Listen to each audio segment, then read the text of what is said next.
let's start out with Sally saying that oxalates are a problem for everybody. But my research suggests that it's a more nuanced picture. Okay, for some people, oxalates can have a significant issue.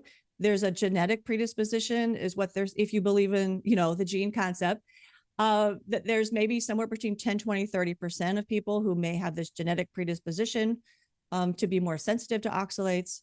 And then even if you don't have that condition, there does seem to be a population of people who are more sensitive to oxalates. You've met one of them, Dr. Kenobi. Remember, we had him on as the seed oil specialist. Dr. Kenobi actually had a severe case of arthritis. He switched to a low oxalate diet and basically had relief from many of his symptoms. So these people do exist. Now, I want to address this off the top.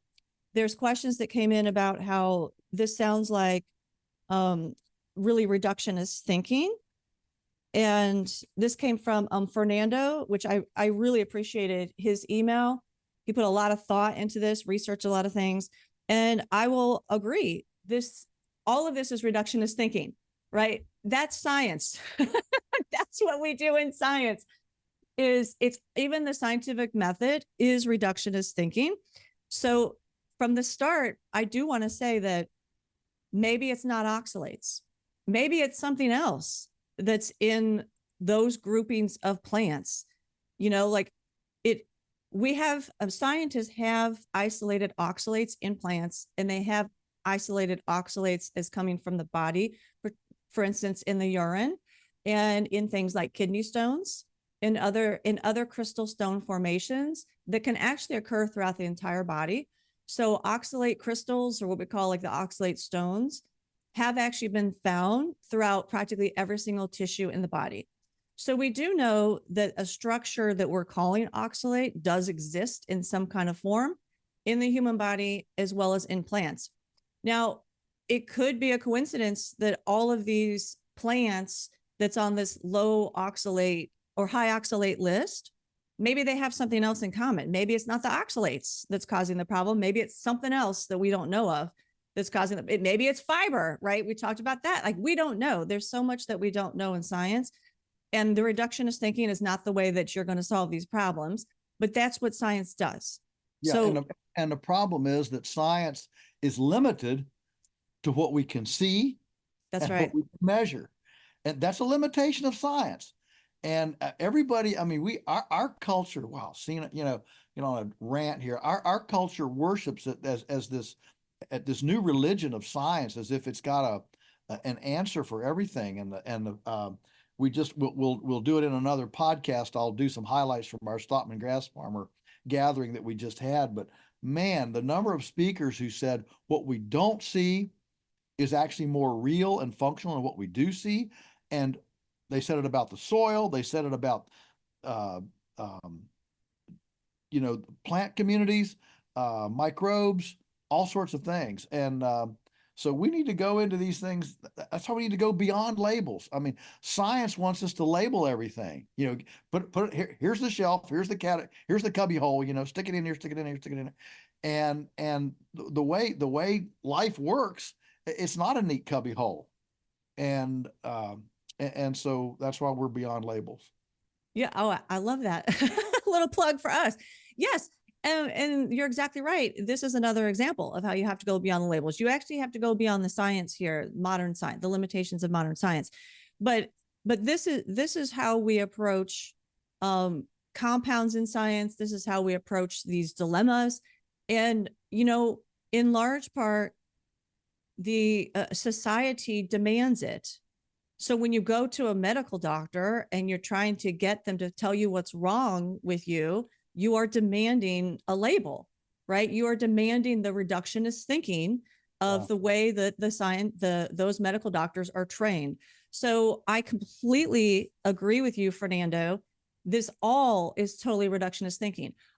I feel like a better way to approach these things, and this comes from somebody who works with people who are sick with these mysterious illnesses, is the best experiment is an N of 1. Right? You are your best experiment. You are so unique. Your situation is so different than anybody else. And we're going to get into more of that today with oxalates in particular. But your entire situation is different. You cannot compare yourself to somebody else. You have a different microbiome than everybody else. You have different nutrient requirements. You have a different set of stressors that you undergo every day. You probably had a different type of birth experience than somebody else. What if you were C-section versus vaginal? What about your childhood traumas? Like, what if you don't know how to forgive and you haven't forgiven yet? Like, what if you live in the city versus out on a farm or near high tension power line, a cell tower, right? All of these things are pieces of your puzzle. And the best way to actually help somebody is to figure out how to put the pieces of their puzzle together so that you can help them read their own story, right? And then once they see it, the body has an ability to heal itself. That's when intuition comes into play, which comes from God, in my opinion. And God helps you see the answer. So you just sometimes need help putting the pieces together. So the N of 1 is the best experiment that you could ever do. So if you think you might have a problem with oxalates, or you have, like I said, some kind of mystery illness and people can't figure it out, all you do is try to lower your oxalate level. And we'll include in this episode, we can include a document that has some swaps, like high oxalate plants to low oxalate plants. So if you wanted to try it, you could just try it. It's free. You could try it by yourself. Like, I mean, it's really, you need to experiment to see what works for you. Okay. So having said that, yes, this is reductionist thinking.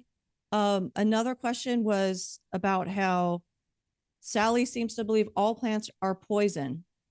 Basically, is that true? So Sally's not actually advocating that all plants are poison in a way, because she will say it, but then there's a list of a swap of high oxalate to low oxalate plants, right? So she still eats plants, but she's eating the ones that presumably have low oxalates in them based on limited scientific measures.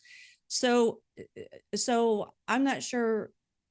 I'm not sure. She would have to answer that for herself if she thinks that they're all poisonous, but I know she does eat plants. But you know what? One thing this reminds me of, Joel, is there are all kinds of diets that work for different people. So there's never one size fits all diet. Okay. And we talk about this a lot on this show. This ties into because everybody's unique. If you think back to when we had Dr. Natasha Campbell McBride on the show, for the GAPS, do you remember what she said? They are now, instead of just having one GAPS diet, they have created many different versions of the GAPS diet. And do you remember what she said a lot of the kids have to eat? I can't remember. Remind me. Just meat. Yeah, just meat. She's had so many kids now, they've had to create a kids protocol because they can't tolerate any plants. They are just eating meat. So this is from Dr. Campbell McBride herself, who's promoted this GAPS diet. So there's something to this, right? I'm not saying it's oxalates. Maybe it's lectins, who knows? Maybe it's too much fiber. We don't know, but there's something to this.